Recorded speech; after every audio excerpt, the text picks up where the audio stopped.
नमस्कार। Astrology pro channel में मैं दीपक लोहनी आपका हार्दिक स्वागत करता हूं। आज मैं आपके लिए लेके आया हूं एकादश भाव का फल, जो आय का भाव होता है। आज हम यह जानेंगे कि हमारी कुंडली में कौन सा ग्रह इस भाव पर बैठा है और हमारे लिए आय का जो साधन होगा वो किस क्षेत्र में सर्वोत्तम होगा। और जो हमारा एकादश भाव होता है वो आय लाभ का भाव कहा जाता है।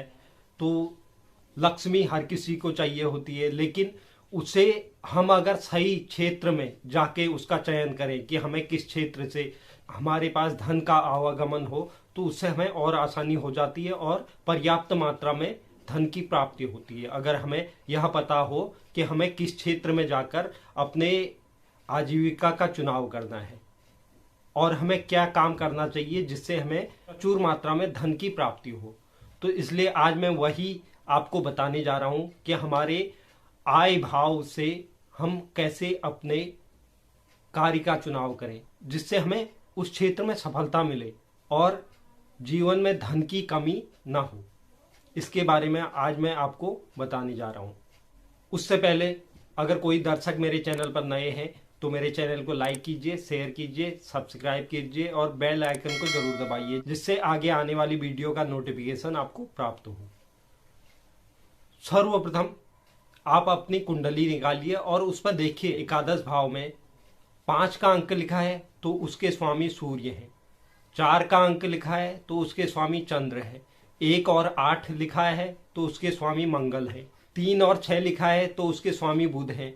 9 और 12 लिखा है तो उसके स्वामी गुरु हैं। 2 और 7 लिखा है तो उसके स्वामी शुक्र हैं। 10 और 11 लिखा है तो उसके स्वामी शनि होते हैं। तो यह आप आसानी से समझ सकते हैं कि आपके एकादश भाव में कौन सा अंक लिखा है। इस बारे में आपको सर्वप्रथम जानना होगा। इसके बाद आपको यह जानना है कि वह जो एकादश भाव का स्वामी, मतलब एकादश भाव में जो भी आपकी गिनती लिखी है उसका स्वामी कुंडली में कहां पर बैठे हैं, इस पर आपको गौर करना पड़ेगा। और तीसरा सूत्र, एकादश भाव में कितने ग्रह विराजमान हैं, यह भी आपको देखना है कि एकादश भाव में हमारे 1 ग्रह विराजमान है, 2 है या 2 से अधिक ग्रह विराजमान है।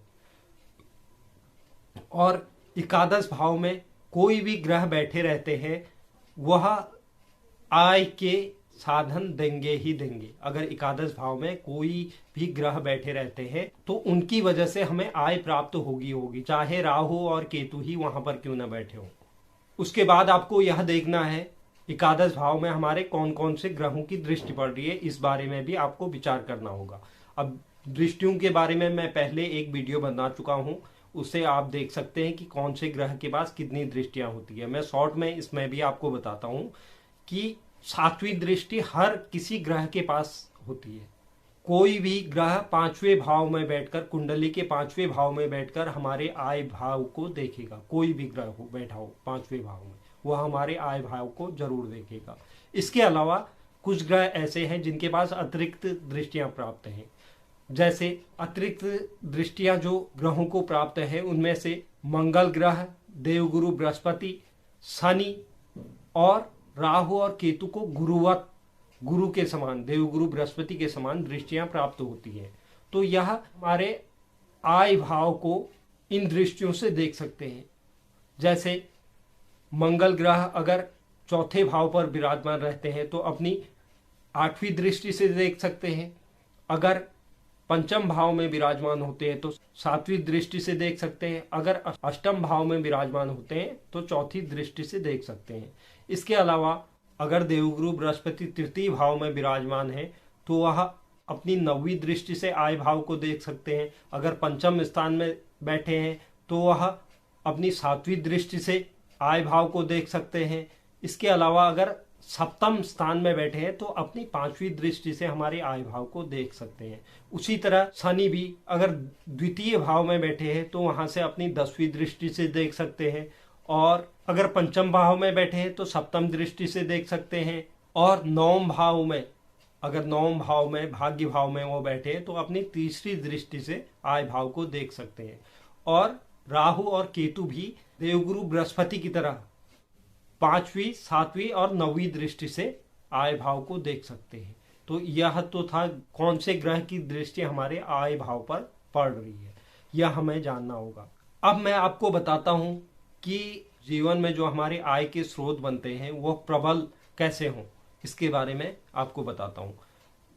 अगर एकादश भाव का स्वामी, अगर एकादश भाव में जो भी गिनती लिखी है, जो भी अंक लिखा है, उसका अगर स्वामी केंद्र के 4 भावों में से किसी भी भाव में, केंद्र मतलब पहला, चौथा, 7वां और 10वां, इन भावों में से किसी भी भाव में, या एकादश भाव का स्वामी हमारे त्रिकोण पंचम या 9वें भाव में अगर बैठा हो तो ऐसा व्यक्ति बहुत धनी होता है।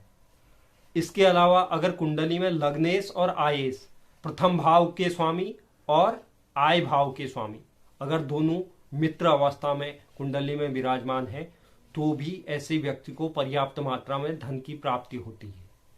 इसके अलावा अगर कुंडली में धनेश और एकादशेश का संबंध हो, मैं जो आपको इस तरह से बता रहा हूं, धनेश एकादशेश, यह आप समझ रहे होंगे। अगर नहीं समझ रहे, धनेश, धनेश मतलब दूसरा भाव, दूसरे भाव से हम धन की गणना करते हैं, तो इसलिए यह धनेश, यहाँ पर जो अंक लिखे हैं उनके स्वामी और एकादशेश मतलब एकादश भाव में जो गिनती लिखी है उसके स्वामी, यह अगर आपस में कहीं से भी संबंध बना रहे हैं, इनकी किसी भी तरह से संबंध बन रहे हैं, तो ऐसा व्यक्ति महाधनी होता है। अब बात करता हूं अगले सूत्र की। एकादश भाव का स्वामी और धन भाव का स्वामी केंद्र में कहीं भी विराजमान हो, केंद्र मतलब पहला, चौथा, 7वां और 10वें भाव में कहीं पर भी विराजमान है, और उसमें भाग्येश की दृष्टि पड़ रही है। भाग्येश मतलब 9वें भाव, 9वें भाव से हम भाग्य की गणना करते हैं, तो 9वें भाव में जो अंक लिखा है उनके स्वामी अगर इन पर दृष्टि बना रहे हैं, कहीं से संबंध बन रहा है दृष्टि का, तो ऐसा व्यक्ति राजा के समान जीवन बिताता है। तो यह मैंने आपको कुछ दृष्टियों के बारे में बताया, कुछ संबंधों के बारे में बताया, किस तरह से व्यक्ति धनवान हो सकता है अपने जीवन में, कौन सा ग्रह कहाँ पर बैठकर व्यक्ति को धनवान बनाता है। अब मैं आपको बताने जा रहा हूं कि हमें किस क्षेत्र में जाना चाहिए जिससे हमें उस क्षेत्र में सफलता प्राप्ति हो, हमें क्या काम करना चाहिए जिससे पर्याप्त मात्रा में धन की प्राप्ति हो, यह मैं आपको बता रहा हूं। अगर एकादश भाव में 5 का अंक लिखा होता है, 5 का अंक लिखा है, तो 5 का अंक मतलब उनके स्वामी है सूर्य। सूर्य अगर सूर्य की राशि हमारे एकादश भाव में विराजमान है तो आप राज्य से संबंधित किसी भी कार्यों में आपको सफलता प्राप्त होगी। राज्य से संबंधित जो भी कार्य है, सरकारी कार्य, उनमें आपको सफलता प्राप्त होगी। आप उनसे संबंधित कार्यों का चयन कर सकते हैं। अगर कुंडली के एकादश भाव में 4 का अंक लिखा है, 4 के अंक के स्वामी होते हैं चंद्र।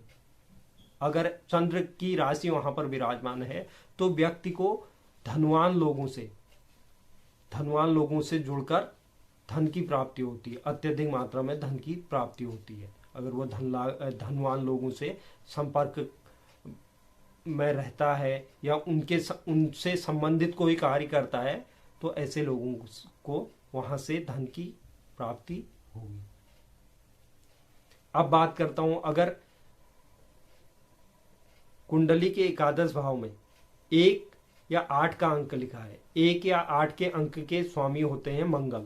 अगर मंगल की राशि वहां पर विराजमान है तो व्यक्ति को कृषि से संबंधित कार्यों से धन की प्राप्ति, इसके अलावा अपने भाइयों के साथ जुड़कर धन की प्राप्ति होती है, क्योंकि भाइयों के कारक ग्रह मंगल है।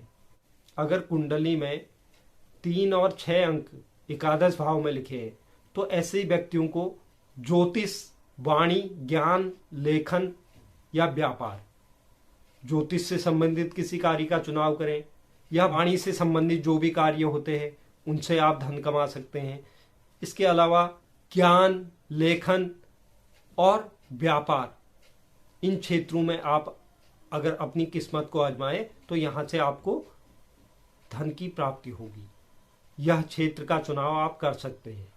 अब 9 और 12 का अंक अगर आपकी कुंडली में एकादश भाव पर है तो आप शिक्षा से संबंधित कार्यों से धनार्जन कर सकते हैं। शिक्षा से संबंधित कार्यों से धनार्जन कर सकते हैं। इसके अलावा वाणी और व्यापार, बुध की तरह गुरु का भी वाणी, व्यापार और ज्ञान इनसे संबंधित कार्यों से भी धनार्जन कर सकते हैं। अगर आपकी कुंडली में 2 और 7 का अंक लिखा है तो इनके स्वामी होते हैं शुक्र।